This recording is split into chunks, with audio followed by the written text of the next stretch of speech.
Good afternoon. We are live. It's the Dynasty Dugout show. Today is Thursday, February 29th. It's the last day of the month, and we're turning over to March, and baseball is starting. I cannot wait. Today, I have our first guest of the show. Matt Thompson of Prospects Live is joining us to break down the Cardinals farm system. Matt knows the Cardinals system extremely well, so I'm excited to have him as we break down the farm system together, look at the top prospects, look at some guys that maybe even contribute to the major league team this year. Matt, welcome. How you doing today? I'm good, man. Thanks for having me. Congratulations on your what you've built over here. You're doing very well for yourself. Good to see it. Happy for you. Appreciate it. I'm excited to talk ball. Excited for that calendar to flip to March. They even threw an extra day at us this year. So I know it. had to wait a little bit longer, but no, I guess soon enough, right? Because that series in Korea starts pretty soon, I believe. Yeah, I think that's March 20th or 22nd, somewhere around there. So we'll get ball sooner than expected, which is good. Yeah. And spring training full force now, so that's a lot of fun. We'll be down in Florida tomorrow morning, so looking forward to that. Yeah, not me. Yeah, we'll miss you down there, Matt. It's going to be good to get some looks. I'm looking forward to it. But excited. What part of Florida is that? I'm sorry. We'll be in Clearwater, so okay. That's right. That's where the event's at. Yeah. Yeah. So Clearwater area will get Phillies game tomorrow, I think. Yankees, Rays, maybe a couple others the weekend. Okay. So good little cluster of teams. Yeah. So it'll be good. Let's talk Cardinals, man. You're native to the system. You know it well. I think you've grown up being a Cardinals fan, haven't you? Yeah, I didn't even mean to wear it. I just happened to have a shirt on. I honestly think an unusually high percentage of my wardrobe probably has that logo on it, or this color. I don't even. It's subconscious at this point. But yeah, no. Even the college I went to, Illinois State's a Redbird too, so it's similar shade. So I'm pretty much in red all the time, I guess. But no, grew up in Cubs country, but Cardinals fan. So Cubs and White Sox country, even though White Sox is a very small percentage, but yeah, small market, I think, with the White Sox there compared to the Cubs. But let's break it down. Let's start with Mason Wynn. Wynn came up last year. We know how great he is in the field. He's a Gold Glove caliber shortstop. He might have one of the best arms in baseball. I've seen him clocked over 100 miles an hour from short, which is quite wild to see. Let me ask you this. Is he ready to be the Cardinals' everyday shortstop this year? Well, the glorious thing about it being it doesn't matter what we think because the Cardinals think they are because they don't have much behind them until recently, right? They just added Brandon Crawford, who is I don't mind the signing. I just think if I would have used my resources differently if I were them. If they believe in Win that much, which they clearly do, I think that says a lot. I think the glove is going to be good. Going to play. The glove plays right away. The arm, obviously, you touched on it. I'm not sure. He took some criticism from players. I think it was Justin Turner saying how it wasn't useful to be able to throw 100 miles an hour. But if you have that in your pocket, I don't understand how it's a bad thing. He's not doing it every throw. There's no need to do it every throw, right? But it adds something to the bag, right? It's why wouldn't you want it? But he's a confident kid, a young kid. I think he was even given the pictures. He presents himself well. He was talking about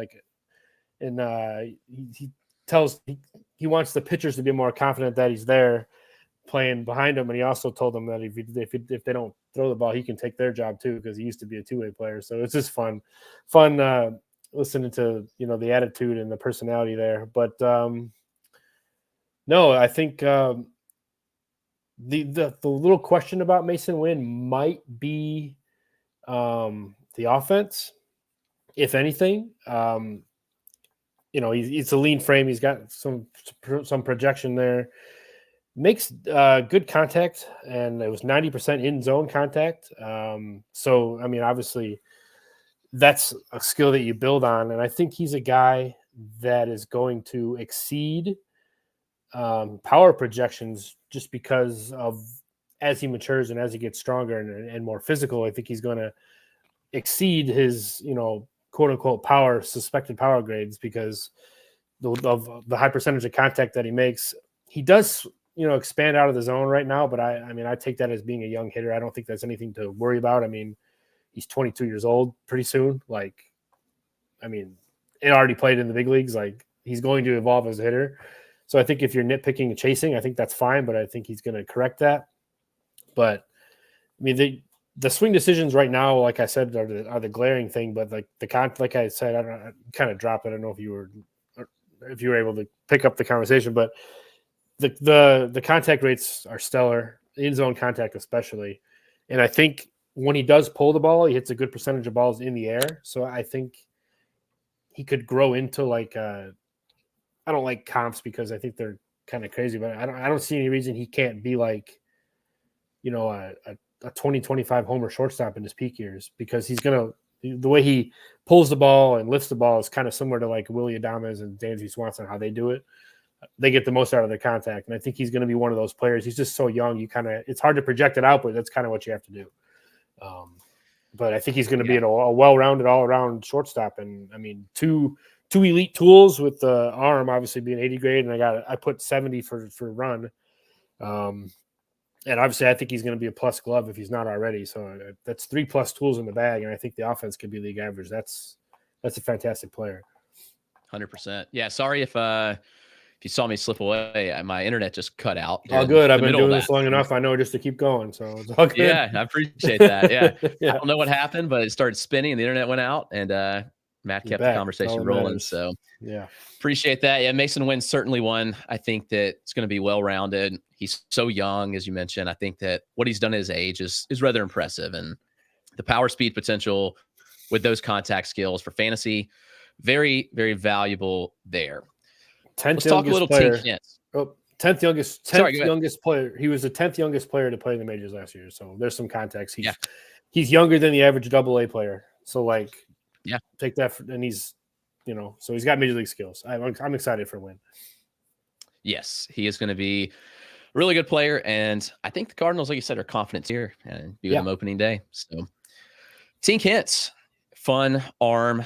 He has a really good fastball, some outlier release point velocity combinations. Yeah. He's smaller, which I think has kind of given him questions at times, like would he be able to stick as a starter or not? But he's consistently shown the ability to pitch a starter's workload. Now he's had some injuries, but overall, I think been really, really good. The fastball probably being his best offering. But I'm curious to hear more on your thoughts about Tink Hence, his long-term role, and what he ends up looking like. So I have some concerns with Hence. When I do the Cardinal system for Prospects Live, it was our second system that we released. It was even prior to the AFL, so it's decades ago at this point. It seems like, you know what I mean, and the way our world revolves and it's constantly changing. But if I was to do the Cardinal system over again, I would probably rank him behind Victor Scott. I have him ahead of Scott on my Prospects Live top 30. I have him third overall. Tekoa Roby I have second, and then I have Victor Scott fourth. So that's my, obviously Mason Wynn was number one, but so my questions with Hence and why I might have ranked him quote unquote lower than others may have done is you kind of touched on the frame. He's a small dude. I'm questioning the durability. He's had issues with durability. He hasn't really put together heavy workload yet. He's dealt with some shoulder injury.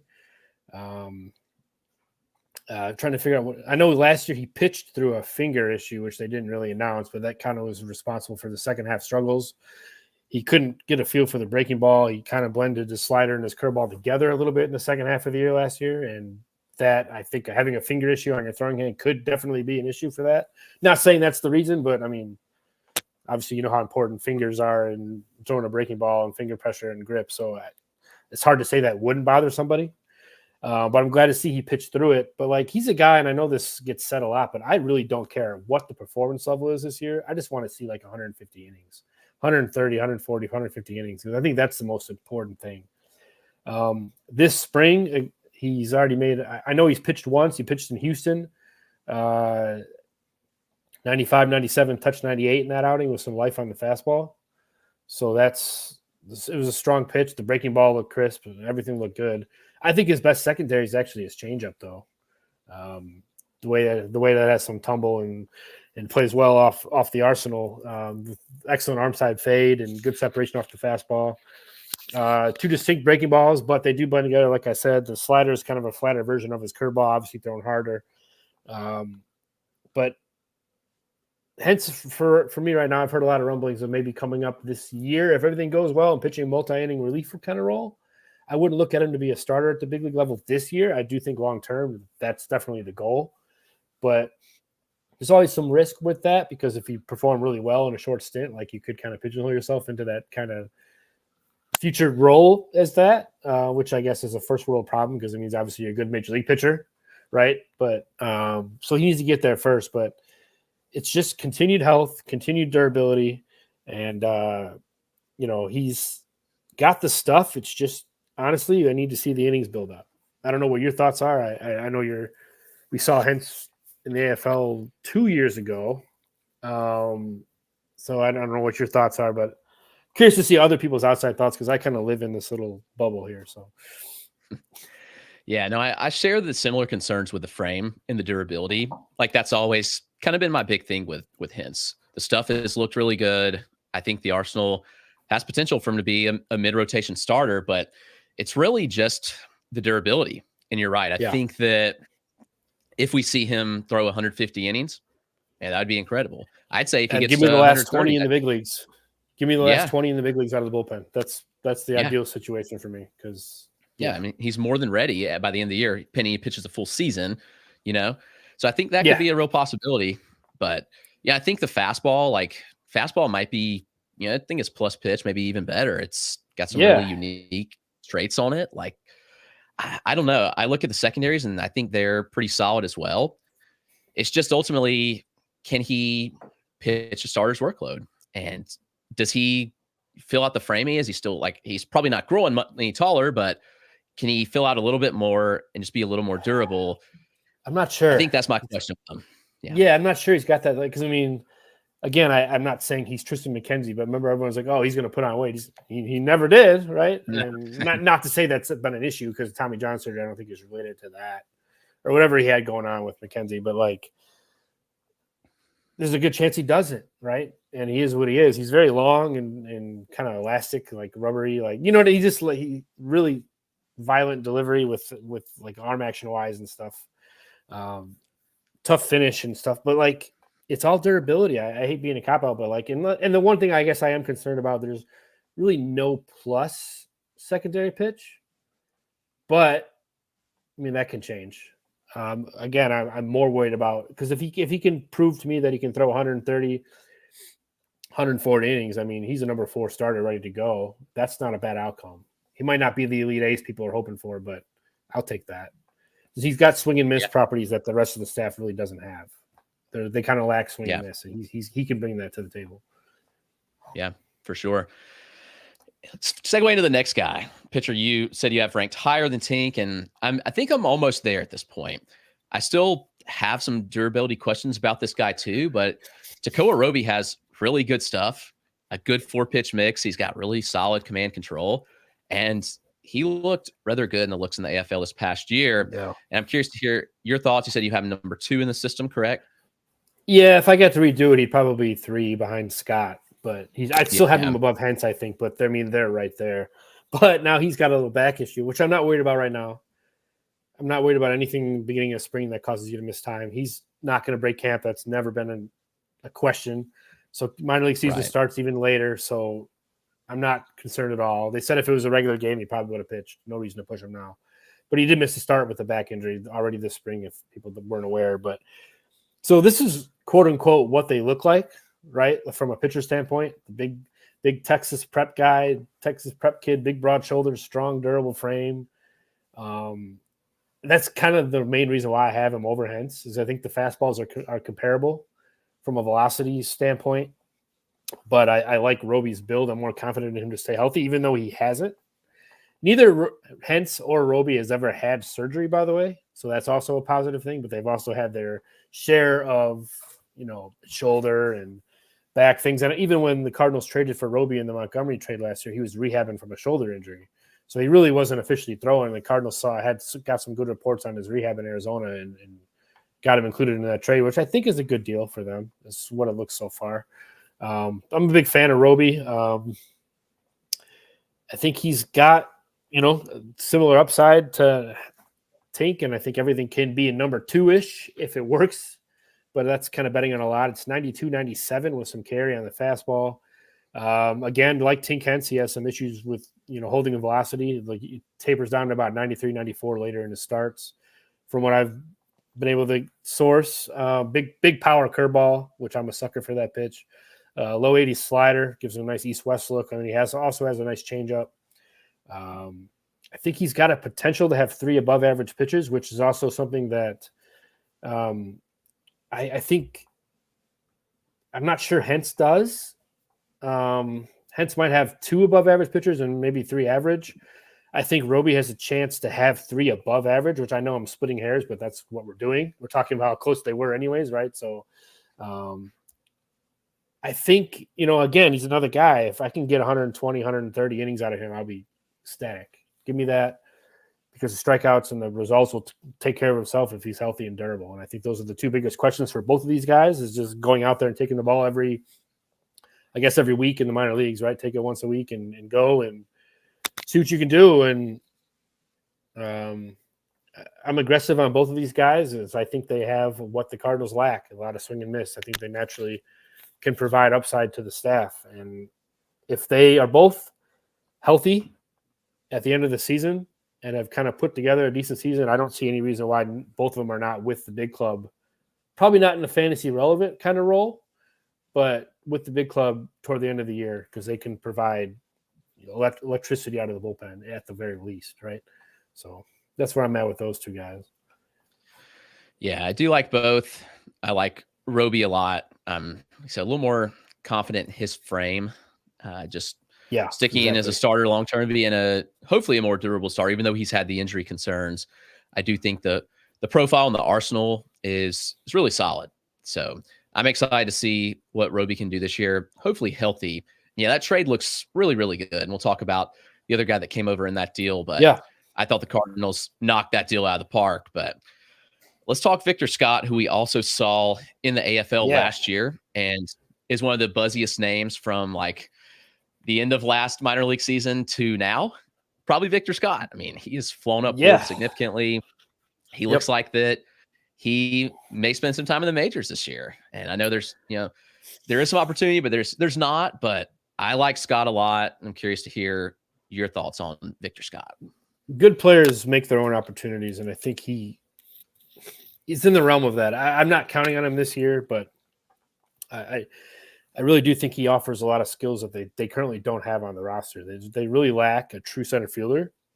Tommy Edman is that guy, but I think he's dealing with a wrist injury right now that's probably going to delay the start of his season. I'm not saying Victor Scott's going to come up, but I think Newbar and Dylan Carlson will probably split the center field reps. And everyone loves Lars Newbar. He's not the best center fielder. I watched a lot of that last year.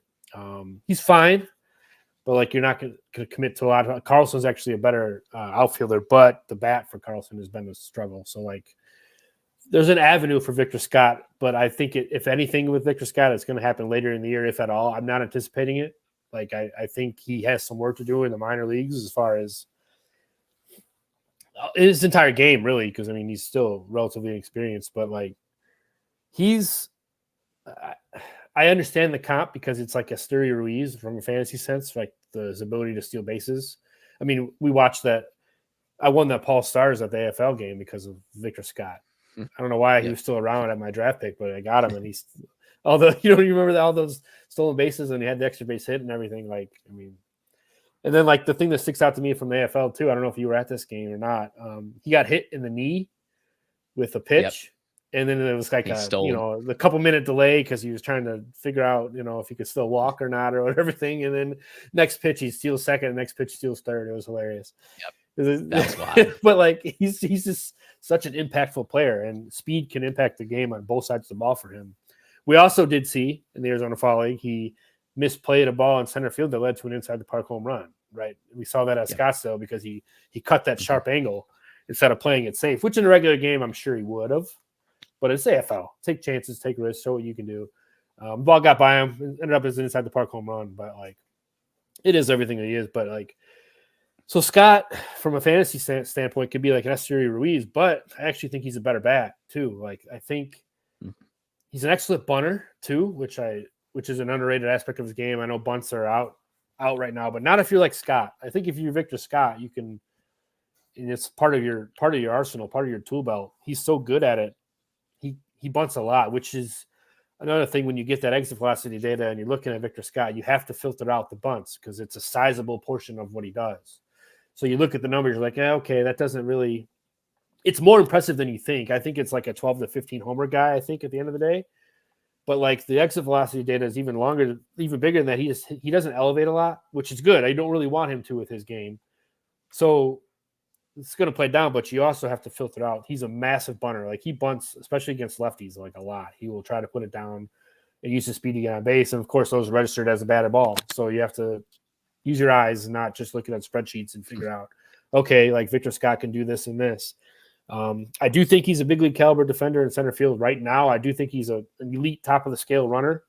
Obviously the stolen bases are, I think he had 93 or 94. I think they changed it. He had 94, then they dropped it down to 93. Like, I think he was, if he didn't lead the minor leagues in stolen bases, he was second. Like, he was in the conversation, I really like Victor Scott. And I think it's a relatively high floor because of the defense, even if he doesn't hit. But my only concern then on that is if, say, he doesn't hit, and can you have him and Mason Wynn in the lineup at the same time if they potentially don't offer anything offensively? That's going to be tough to do.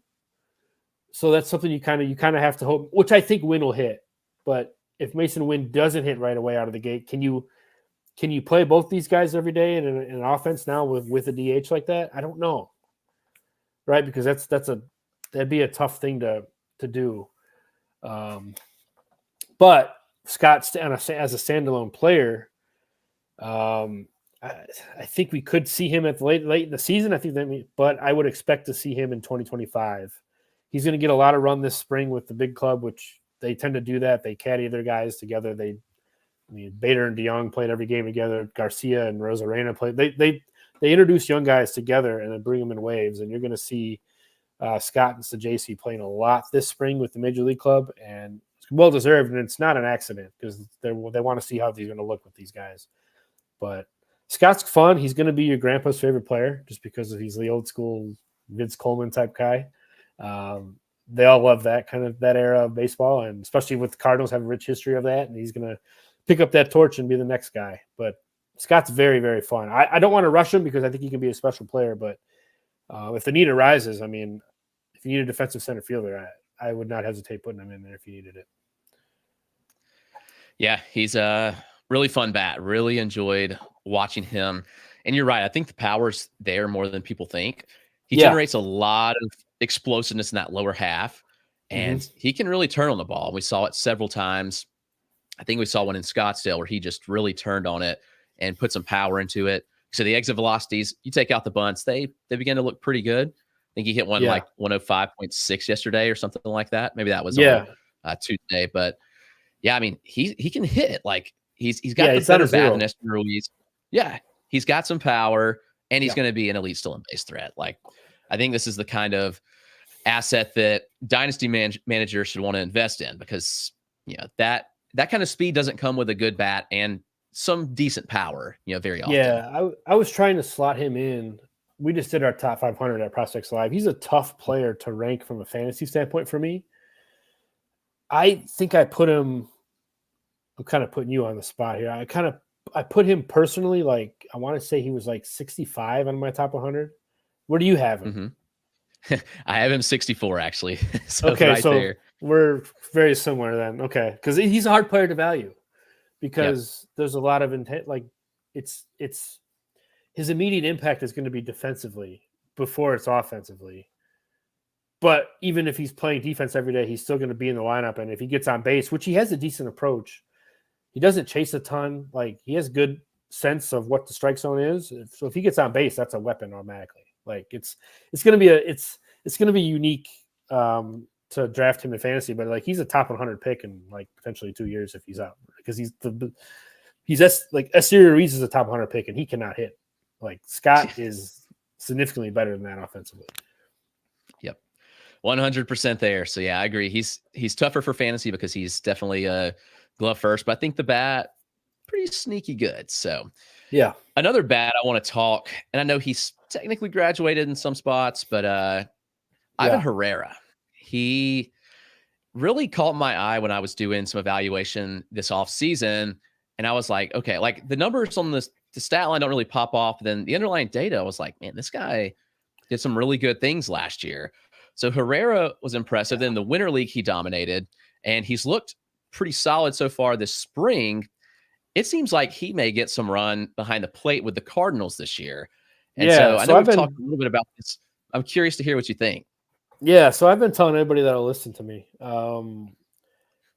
There's still people in the Cardinals front office that aren't sold on Contreras behind the plate, which is fascinating because they signed him to a 5-year deal and it's year 2. The bat's legit for Contreras, don't get me wrong, but it's a lot of money to pay for someone that you just think can hit and can't field. There were some pitchers last year on the Cardinals staff that were very, very vocal about Contreras catching them. And supposedly one of the pitchers who I won't name, but he's now with the Detroit Tigers, had a problem with Contreras calling pitches that he evidently didn't have. So I could see how that'd be an issue, right? Like, different aspects of that. But Herrera is he's a guy, he's going to play more than a traditional backup catcher. He's going to probably start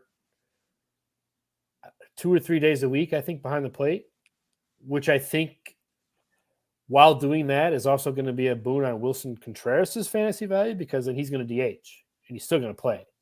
So that's kind of what the ideal world in fantasy is, the catcher that doesn't catch, right? That's the sweet spot, right? So I think Contreras will do a lot of DHing, which would be nice for that avenue. But Herrera is going to catch a lot. I think we DM'd about him a lot this offseason, and I think I told you he's going to catch more than the traditional backup catcher does for sure. And they kind of already announced that a little bit. There's some quotes out here the other day that were saying something about he might split catching duties, which that's a vague statement because every catcher splits catching duties with everybody. But like it's going to be a higher percentage than the most traditional backup guys. Herrera is a really good hitter. He's a tinkerer. I think I've seen him live maybe 10, 12 games, and I think he's had like 5 or 6 different batting stances. Like he's a constant tinkerer. Like if something's not right, he'll go in there and fix it. But he's developed as an offensive player. He hits the ball really hard, consistently, has a good approach. It's a little bit flat with the swing, so I don't think the power numbers are going to be enormous, but I think defensively is where he potentially can shine. I think he's probably fringe average now. But if you give him time, I think he could be an above average defender behind the plate. And with Yadi Molina joining the staff this year, I think that's going to benefit Herrera immensely. So yeah, I really like Herrera. I don't know. I'm really bad at this aspect of it from like a fantasy sense. Like, is he even a viable catcher 2 this year? I don't know. I would say potentially, yeah, but you might lose out on a lot of this regular counting stats because I don't think Herrera's not going to DH. If he's not playing, if he's playing, he's going to catch. Like, you know what I mean? And Contreras is still going to catch. So I don't know if that's a viable catcher 2, but I guess it's somebody to be aware of for sure. I don't know if you have any thoughts on that, but I like what Herrera's done. Yeah, so I've taken him in a lot of draft champions leagues, 50-round draft and hold. It's like my catcher 3. Like I feel like that's a pretty good spot for him. Like he's going like pick 450 to 500 range, which is not anymore. I know it's going to go up. Yeah, with that announcement, he's going to fly up. So that's obviously a concern that he goes too high and then he's overvalued a bit. But I do believe that as a C3 in a deeper league, like there's worse options than Von Herrera. I mean, the bat's good. I mean, if he plays 2-3 days a week, like that would work for me. And then if there's an injury, obviously he's going to get some more time. So 100%. I think that's the kind of format. I think it's harder to draft him in a regular NFBC like format that just has like 7 bench spots and that's tougher. But a DC, I think it's more like palatable to do that. But also in like a dynasty league, I'm like a deeper dynasty, like picking him up and kind of seeing where it's going. But yeah, that's what I was going to get to. From a dynasty standpoint, I'm all about it, because another thing too, he got an extra option, so they can send him down, which I think is good, because if you can get regular reps if he's not playing enough. Because the DH situation there might get crowded, because they do have other guys that could do it. Gorman and Donovan, one of them two's got to play. Jordan Walker, like those are all guys that the DH spot's not going to be. It's going to be a revolving door with 3-4 guys that are going to kind of rotate in and out. But for Dynasty, I think I'm over Herrera, because I would make a strong guess that going into the 2025 season, Devon Herrera will be their everyday catcher. Yeah, that's just throwing it out there. Yeah, I'm just like they're alluding to that. And if you want to get, and I think if you could somehow project him to get every day at bats, I think he's a top 12 catcher. Yeah, it's certainly that's there. Playable, right? Yeah, he's close to that. If not, he's in the conversation. So if you can get that for free, I mean, that's pretty good. Yeah, I mean, the underlying data is really good on him. Like, from contact improved last year, the exit velocity's improved. So all things you like to see. And he's still young. I think that, like, he was so hyped from a really young age, and then, like, it's just been like a slow progression. And so everybody kind of I won't say wrote him off, but kind of just put him by the wayside.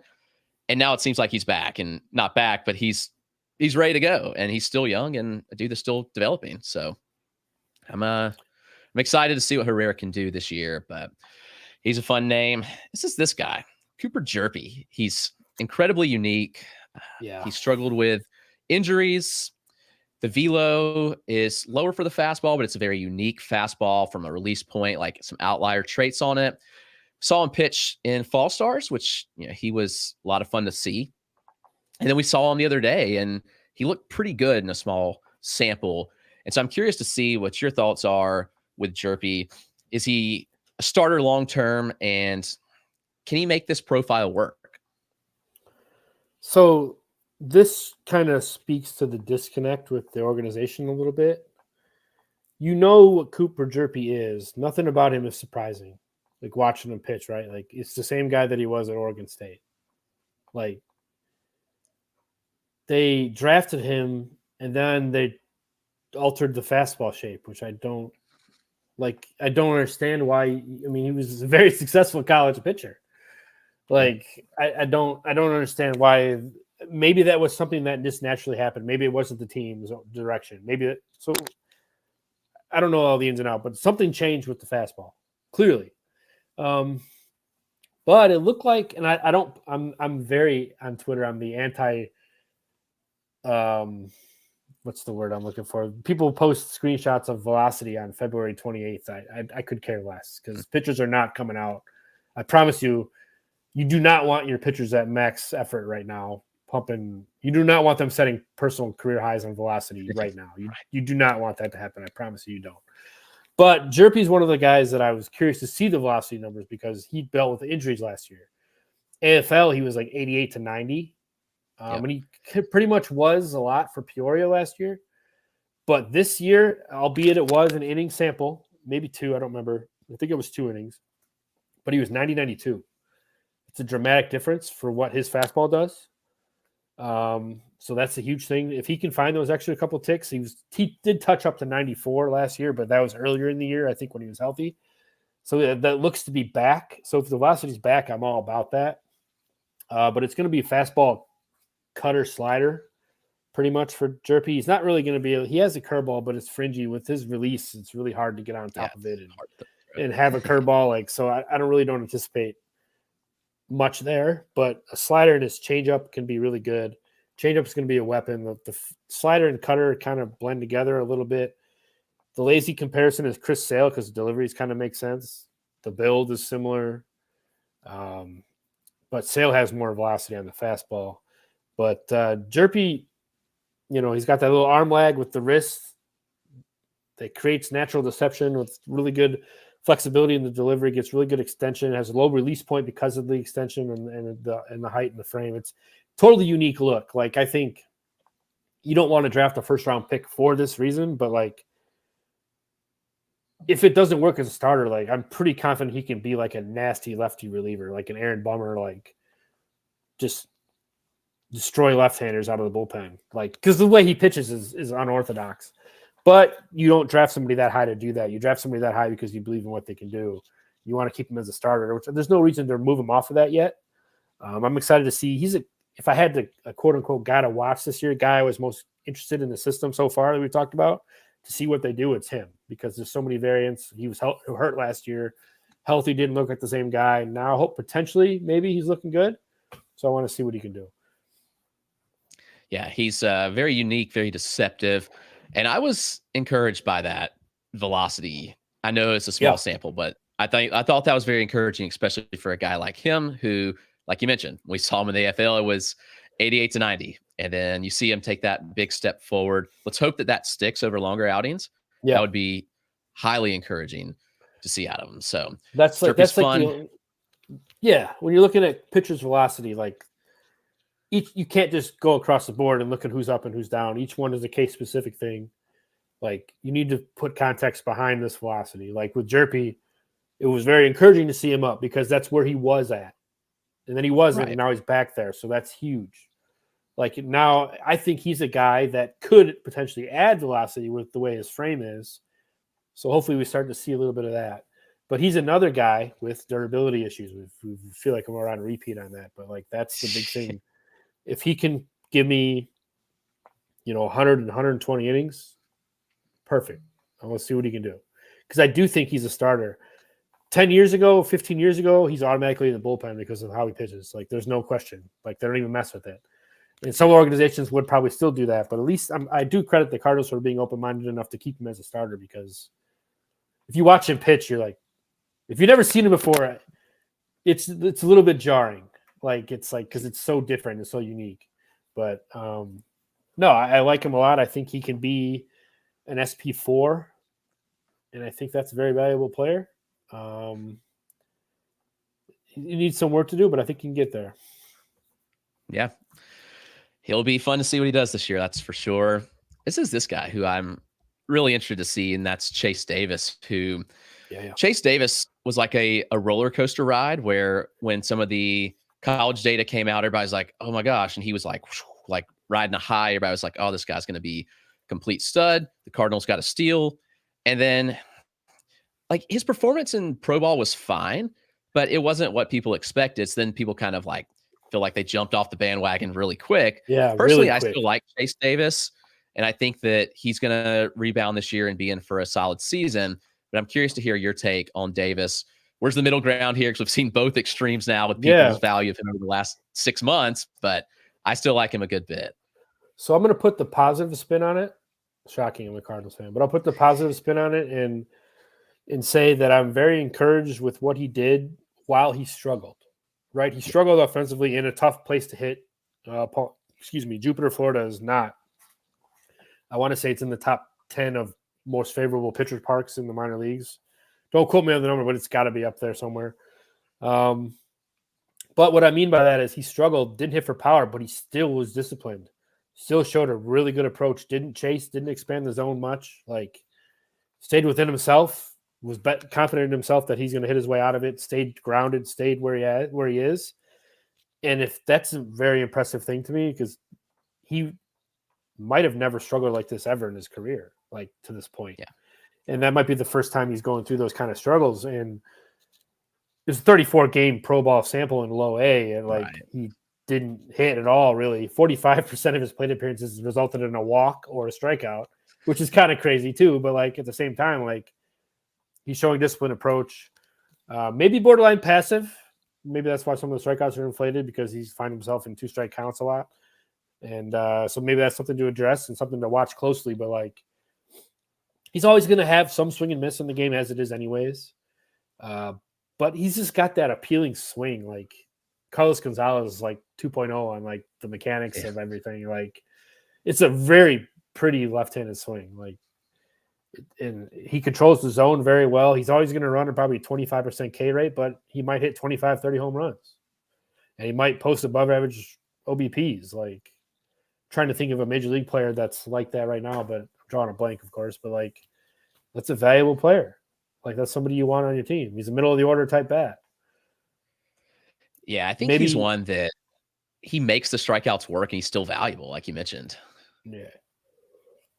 He'll be maybe there's ahead. some wood bat struggles here. I don't know. Maybe there's some wood bat issues. We haven't seen. I haven't seen enough of a sample to think otherwise. Obviously, in college they don't use the wood bats if you don't know. So maybe that's like a different aspect of things I need to pay more attention to. I want them to send him back to low A. Don't even try to move him up. They're a very aggressive organization with assignments for a lot of guys out of the gate. I mean, you're looking at Jordan Walker, Mason Wynn, perfect example, right? Already in the big leagues, can't even drink alcohol yet. But like, I hope they're rein it back with Chase Davis. Let him go back to low A, show some signs of life, and maybe after 5-10 games, get him out of there because it is a tough place to hit. But like, let him rebuild his confidence, get him back up. I want to see him with the big league camp this spring, but I haven't seen him yet. I'm not saying he hasn't played. I haven't been able to watch all the games as much as I normally do, but I want to see him with the big league camp. But the exit velocities were pretty poor in the public data that we had from the Florida State League. But again, I'm still positive on the approach and the bat path. I think it can work. Yeah, I'm with you on that. I think that it will still be a fine bat. There's power. The plate discipline I think is really good.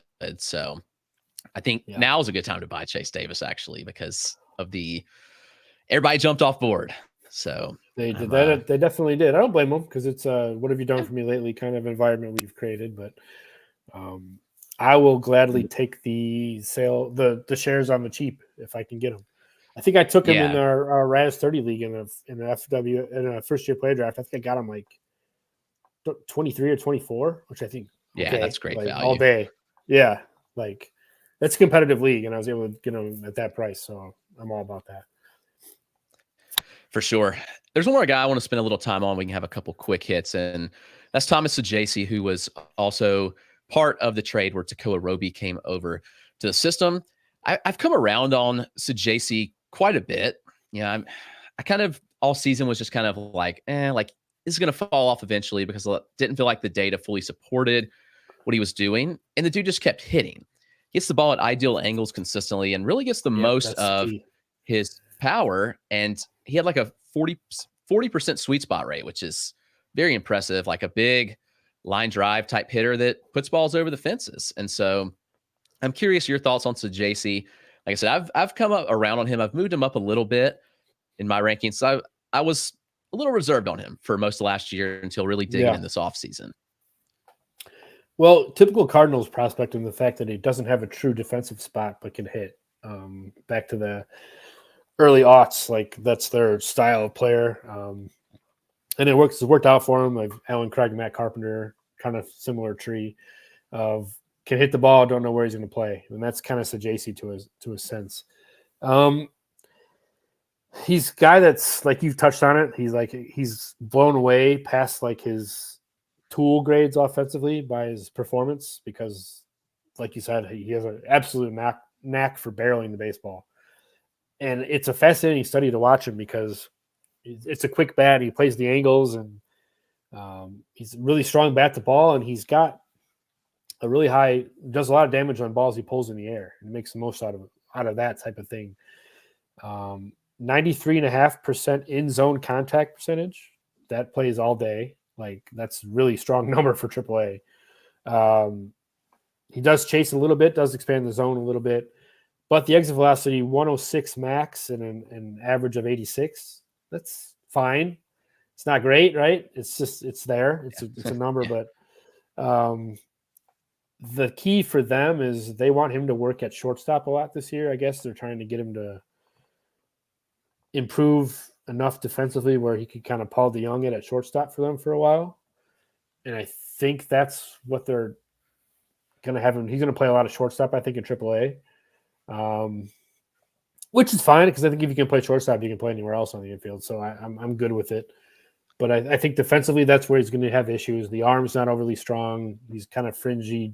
I have him as a 45 defender and a 50 arm. So like gives you an idea of that's kind of stretched at shortstop, but that might be fine at second. You know what I mean? And you're not drafting him, or you're not interested in him because of the glove. He's a good hitter. He's kind of made the real good conversion of kind of turning some of those ground balls into fly balls last year and line drives, and it paid off in the numbers. I don't know how else to explain it. You just have to watch him play. Like, it's really awkward to say, but like, he's better than you think he is when you watch him. Like, I don't know how else to say it. He just is. Nothing pops at you from a data perspective, nothing except for the contact percentage in the zone.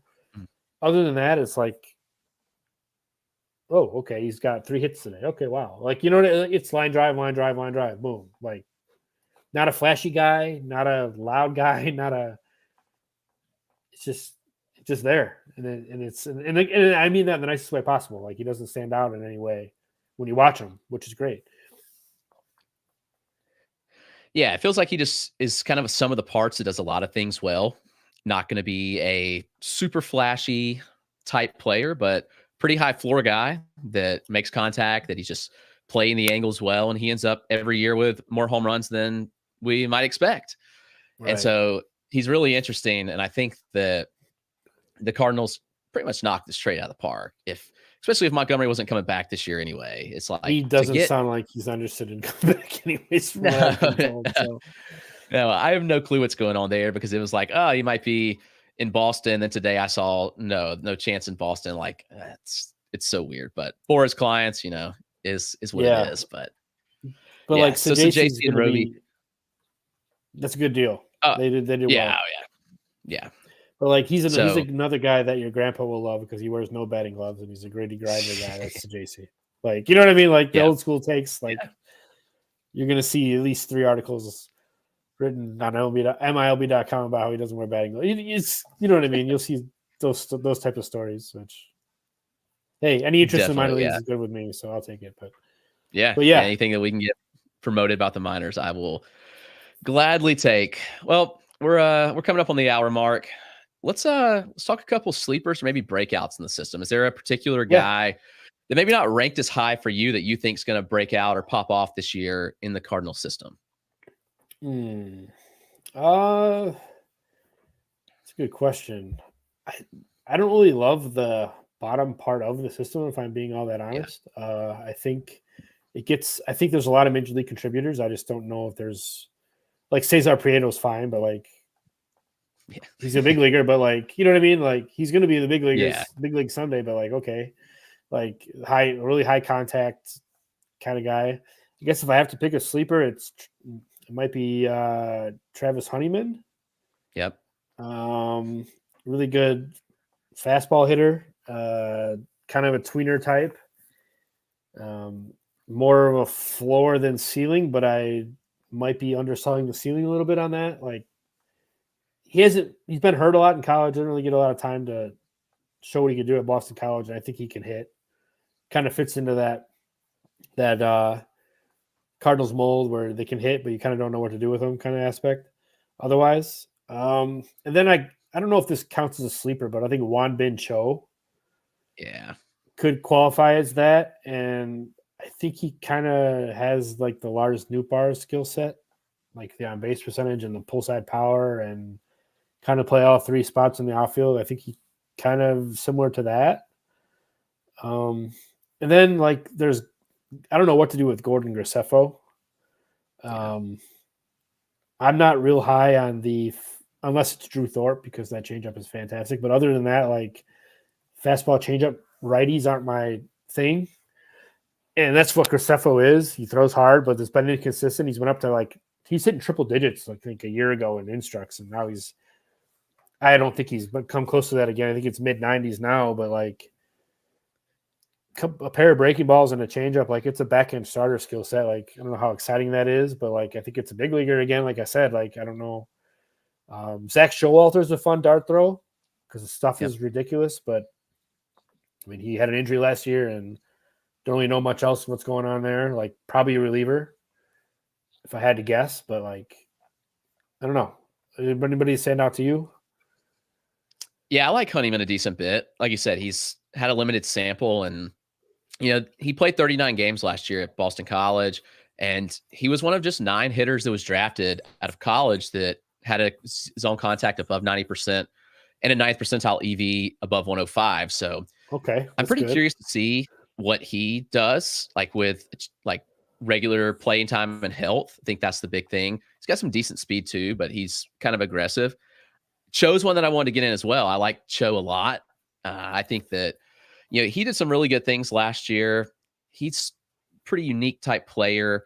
I'm curious to see ultimately like where he lands with the bat, because I do think that he could be a pretty fun guy that hits for some pop if he gets enough lift. Yeah. And he steals bases. He was called a good bit last year, but he did steal 32.